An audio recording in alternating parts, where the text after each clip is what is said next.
kami dari kelompok 2 akan melaksanakan praktikum percobaan tanggapan anelida pada cacing tanah. Selamat menyaksikan. Anggota kelompok 2 ada Farah Hikmah Cahyani dengan NPM 18.206.0004, ada Sanas Primadia Subhan dengan NPM 18.206.0005, dan yang terakhir ada Anggina Elisyada dengan NPM 18.206.0006. Pada praktikum kali ini kami membahas mengenai filium Annelida pada cacing tanah. Annelida dalam bahasa Latin Annelus atau cincin merupakan kelompok cacing dengan tubuh bersegmen. Annelida merupakan hewan tripoblastik yang sudah memiliki stelomata atau rongga tubuh. Cacing beruang seperti cacing tanah adalah anggota filum Annelida. Cacing-cacing ini mempunyai struktur tubuh yang lebih maju daripada kebanyakan cacing. Badan cacing tanah seperti dua tabung. Tabung bagian dalam digunakan untuk mencerna makanan dan tabung bagian luar berfungsi sebagai dinding tubuh. Cacing tanah mempunyai mulut tetapi tidak mempunyai hidung, mata, atau telinga. Dengan diadakannya praktikum ini diharapkan para praktikan dapat mengetahui cacing tanah tanggap terhadap bau dan terhadap perubahan kelembaban, suhu, dan cahaya. Tujuan dari praktikum ini adalah mengamati cacing tanah dalam lingkungan tanah yang mendekati kondisi aslinya. Adapun alat dan bahan yang dibutuhkan yaitu yang pertama alat, 1 toples berukuran 1 liter dengan tutupnya, lembaran kertas koran, gelang karet, palu, paku besar. Bahan ada kulit pisang, 8-10 cacing tanah, 3 cangkir tanah, 1 cangkir atau 250 ml air. Cara kerjanya yaitu pertama memasukkan tanah ke dalam toples lalu melembabkannya dengan air, kemudian memasukkan cacingnya ke dalam toples lalu memasukkan kulit pisang di atas permukaan tanah. Kemudian menggulung kertas koran agar pas mengelilingi bagian luar toples dan mengencangkannya dengan gelang karet.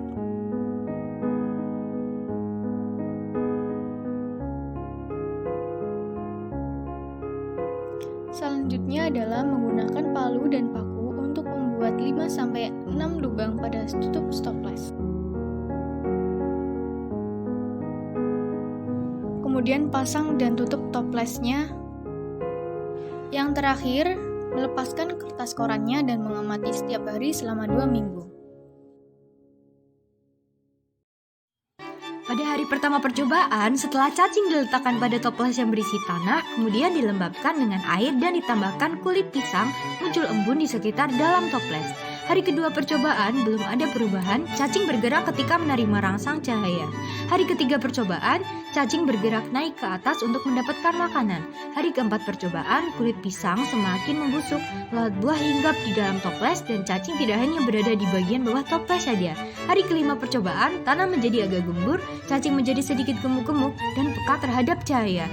Hari keenam percobaan, kulit pisang mulai habis di bagian atas permukaan tanah, mulai bermunculan kotoran cacing.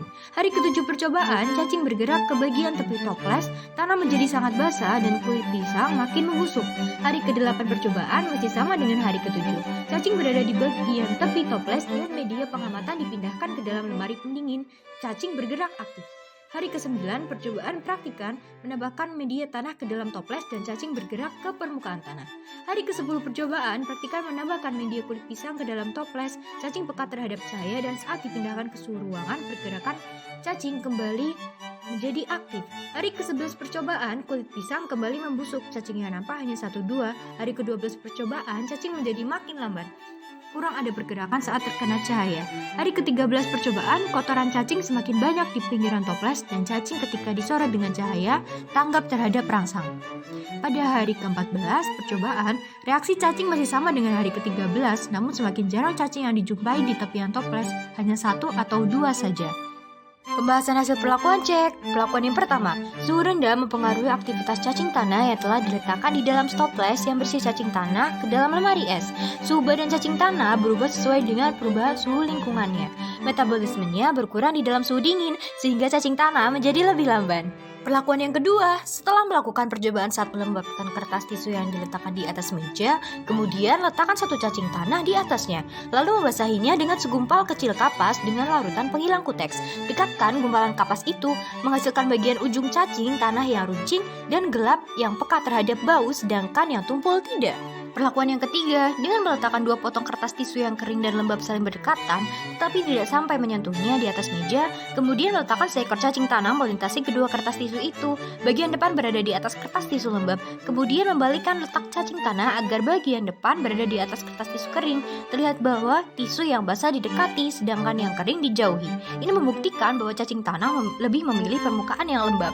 Perlakuan yang keempat, menyiapkan 2 wadah cacing tanah dengan memasukkan tanah dan 3 cacing tanah dalam 2 stoples kecil. Kemudian meletakkan 1 stoples di dalam lemari es, sedangkan stoples lainnya dalam suhu kamar. Setelah 24 jam, tanggapan cacing pada suhu ruang kamar biasa atau tinggi sangat aktif, sedangkan tanggapan cacing pada suhu dingin kurang aktif dan menjadi lebih lamban serta semakin peka terhadap tanggapan rangsang cahaya. Jadi pada percobaan kali ini, cacing dapat hidup pada lingkungan tanah yang mendekati kondisi aslinya. Cacing mulai menggeliat dan menyusup ke dalam tanah pada saat percobaan awal dimulai. Jaringan lorong dapat dilihat pada bawah atau tepi toples tanah. Kulit pisang menjadi hilang dan membusuk karena pembusukan pada kulit pisang terjadi karena adanya mikroorganisme yang tumbuh di dalam toples berudara lembab. Lalu cacing hanya menyerap zat hara pada bagian atas tanah yang tersisa dari pembusukan kulit pisang. Sistem pencernaan berjalan melalui panjang tubuhnya dan kotoran yang dikeluarkan cacing itu merupakan tumpukan tanah yang tidak tercerna yang tampak terlihat di permukaan tanah. Cacing tanah mempunyai mulut, namun cacing tanah tidak mempunyai hidung, mata, atau telinga. Akan tetapi, cacing tanah dapat tanggap terhadap bau, kelembapan, suhu, dan cahaya. Cacing tanah melakukan respirasi melalui kulitnya. Tanggap terhadap bau, cacing akan menghindari bauan yang tajam pada bagian tubuh yang runcing dan gelap. Sedangkan pada bagian yang tumpul tidak, karena bagian tumpul adalah anusnya, sedangkan yang runcing adalah mulutnya.